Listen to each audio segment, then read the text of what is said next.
Où est-ce que je peux mettre ça? Salut! Salut! Bon, on vous fait cette vidéo. Attends. On vous fait cette vidéo, bienvenue, pour vous parler des petits changements qu'on a mis en place depuis...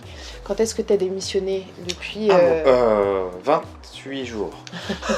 Ouais, ça fait un mois que Cyril a décidé, on a décidé ensemble quand même, d'un commun accord, de tous les deux travailler à la maison. Oui, c'est ça, de laisser place à notre créativité pour essayer de faire des trucs. On a tellement de choses en tête que de toute façon il faut réussir à se retirer du temps pour faire tout et voir si ça fonctionne. Donc, c'était pas une décision super simple, dans le sens où, comme tout le monde, avec ce type de changement, ça fait flipper quand même. Ça empêche de dormir certaines nuits. Mais je pense que c'est un mal pour un bien, vraiment. Enfin, c'est comme tout... Dès qu'on a des nouveaux projets, ça peut faire peur, on se demande financièrement si on va y arriver et tout. Mais on y croit fort et en même temps, je trouve que depuis que tu fais tes créations, etc.,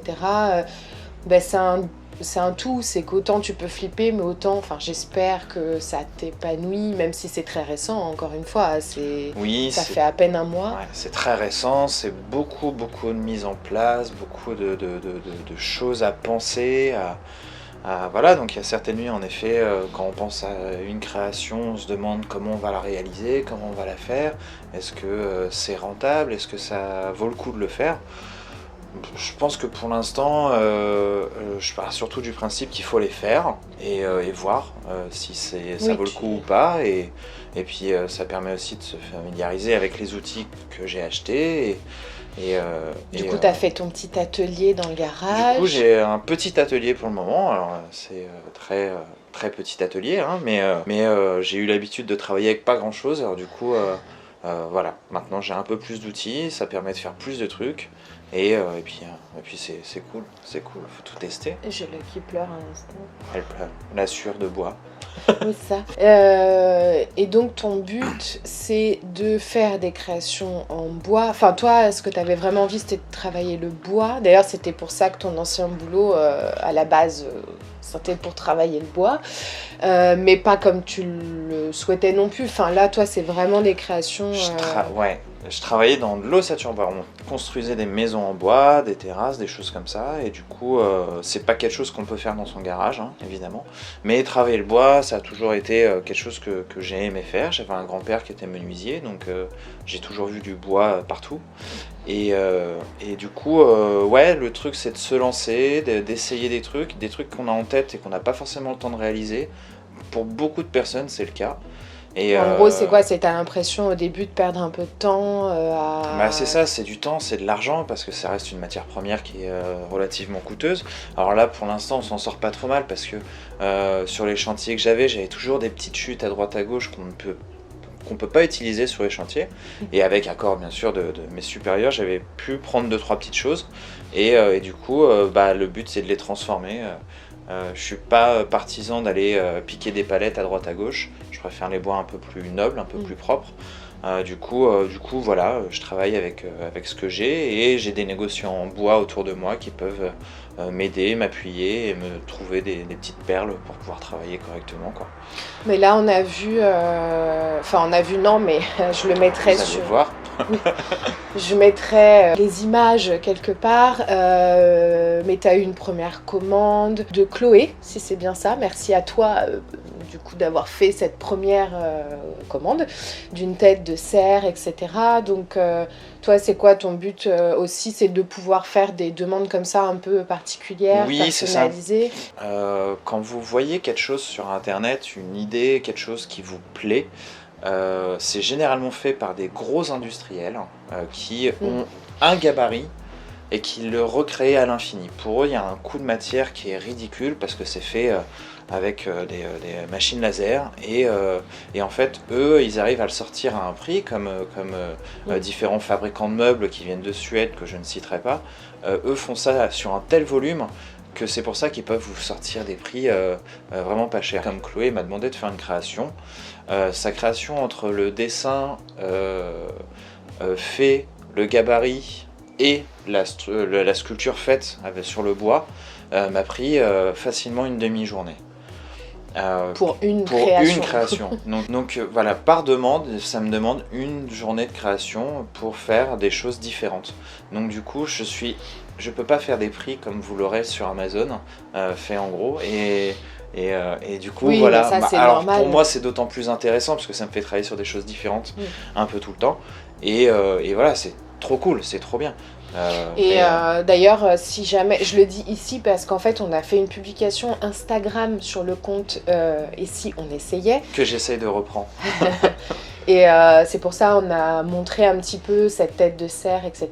Et on a expliqué aussi que si jamais vous avez des demandes, si vous voulez eh bien, aussi bien soutenir Cyril pour ce démarrage de ses créations ou juste parce que vraiment vous avez envie de quelque chose de toute façon, vous pouvez écrire un email à @outlook.fr. C'est plus simple pour lui, pour nous, pour tout le monde. Ça, auquel j'essaye de vous répondre assez rapidement et en vous faisant des devis de ce qui est réalisable ou pas réalisable. Voilà. Et puis moi c'est pareil, j'ai des demandes à lui faire aussi pour les cartes par exemple positives que j'ai mis en place. J'aimerais bien les customiser, les personnaliser peut-être. Donc bon, on est en train de voir ça ensemble. Je crois que tu fais des tests aussi d'époxy, enfin bon, il y a plein de trucs. Ouais, je vois beaucoup d'époxy à droite à gauche, tout le monde fait des bijoux à droite à gauche, tout le monde essaye de faire des tables, tout ça à droite à gauche, ce qui est très bien, il faut se lancer, il faut essayer des choses, évidemment. Maintenant, j'ai pas envie de rentrer dans le moule de tout le monde, j'ai envie de faire des trucs un peu à part, encore une fois en mêlant du bois et tout ça, mais voilà, donc je fais des tests. Non mais parce que moi quand je passe dans le garage je vois toujours des trucs à droite à gauche, donc c'est pour ça. Enfin tout ça. Et du coup voilà, j'essaye de faire des tests, je vois si c'est viable, si ça me plaît, si c'est intéressant à voir, si c'est trop compliqué à gérer, enfin tout ça. Donc, et là du coup tu es en train de me faire aussi une petite, comment on appelle ça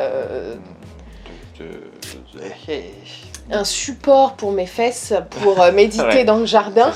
Du coup, on a une amie qui fait du yoga et son cher et tendre mari lui a construit une plateforme pour qu'elle puisse faire du yoga dehors, une terrasse hexagonale et sur laquelle j'ai flashé. J'ai toujours été fan de cette forme déjà et je me suis dit mais pourquoi pas faire ça à échelle plus petite parce qu'on fait du yoga mais oui, non, mais voilà. Tranquille. Pas de manière professionnelle comme Anouk pourrait le faire. Et on vous mettra les liens en description. Ouais. Et du coup, je voulais lui faire un petit support pour aller méditer dans le jardin tranquillement sous un arbre.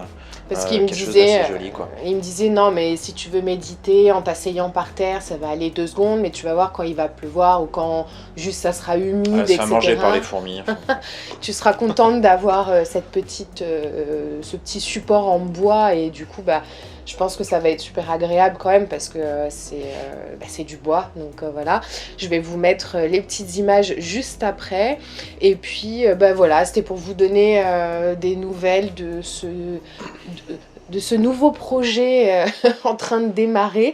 Donc je pense que notre but aujourd'hui, c'est de pouvoir plus tard se dire qu'on vit tous les deux de nos passions, qui est juste la création, que ce soit la création de vidéos d'ASMR, de vidéos de partage, mais aussi de création manuelle, de bois, de cartes, même de cyanotypes, de mélange peut-être tous les deux d'idées qu'on aura.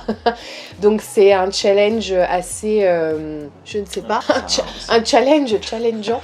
Non mais bon, en tout cas voilà, on se lance là-dedans, on sait très bien que ça sera pas facile tous les jours, mais on y croit fort et puis voilà, si tu veux rajouter autre chose. Et oui, par rapport à la créativité, tout ça, évidemment, on a encore besoin de manger, donc je peux pas être à 200% à l'atelier tout le temps. Ah oui, du coup, parce que du coup, je continue à travailler avec des artisans en extérieur, à faire des choses aussi en extérieur, des chantiers, des choses comme ça. Donc voilà. Mais c'est vrai que c'est important de le préciser parce que très souvent quand on a des nouveaux projets, on a quand même beaucoup de demandes en privé de personnes qui aimeraient se lancer et c'est pour ça qu'on fait ce type de vidéo là où on va nous dire mais je comprends pas comment vous faites pour gérer du coup les frais que vous avez à côté, etc., le loyer, la bouffe, enfin tout ça. Donc bien entendu, quand on lance un nouveau projet, tout est réfléchi en amont. On essaye de voir ce qui est possible ou non de faire. Cyril s'est dit, ok, moi j'ai vraiment envie de me lancer à mon compte, de faire mes créations, etc. Mais à côté de ça, je vais continuer à être payée sur certains chantiers. Et puis moi c'est pareil, quand j'ai voulu me lancer uniquement par exemple dans les vidéos ASMR, à côté de ça je me suis dit oui mais je vais développer mon site internet, je vais essayer de vendre certaines créations, donc bon c'est un peu un tout quoi. Enfin, voilà, tout se réfléchit, tout se calcule. La seule chose qui est un petit peu différente aujourd'hui, c'est que on a toujours laissé de l'espace à l'autre pour la création ou pour avoir un temps mort, mais là la différence c'est qu'on est tous les deux rémunérés par nous. On n'a plus personne en fait qui nous appuie sur aucun soutien. Donc du coup là c'est un peu plus stressant, hein, c'est vrai. Ouais mais c'est motivant. Mais c'est motivant et du coup ça, quand on se lève le matin on a l'impression que les journées sont bien courtes, on n'a pas le temps de tout faire. Ouais mais oui mais en même temps on se réveille le matin mais on est ultra au taquet, motivé tout de suite à créer, mais c'est pas une contrainte en fait, c'est que c'est vraiment aussi non c'est motivant bien sûr. C'est motivant et c'est que ça reste un métier passion en fait où en fait, on y pense tout le temps, comme tu disais, toi, t'as tes trucs en tête la nuit ou tu penses à des créations. Moi, ça va être pareil. Donc bon, en tout cas, on est super motivés, donc ça fait plaisir, même si on a un peu froid là. Donc on va arrêter bientôt la vidéo. Mais écoutez, si vous avez des questions, peu importe, on est là pour échanger avec vous. Et puis on va vous laisser avec quelques petites images et à très bientôt. Salut!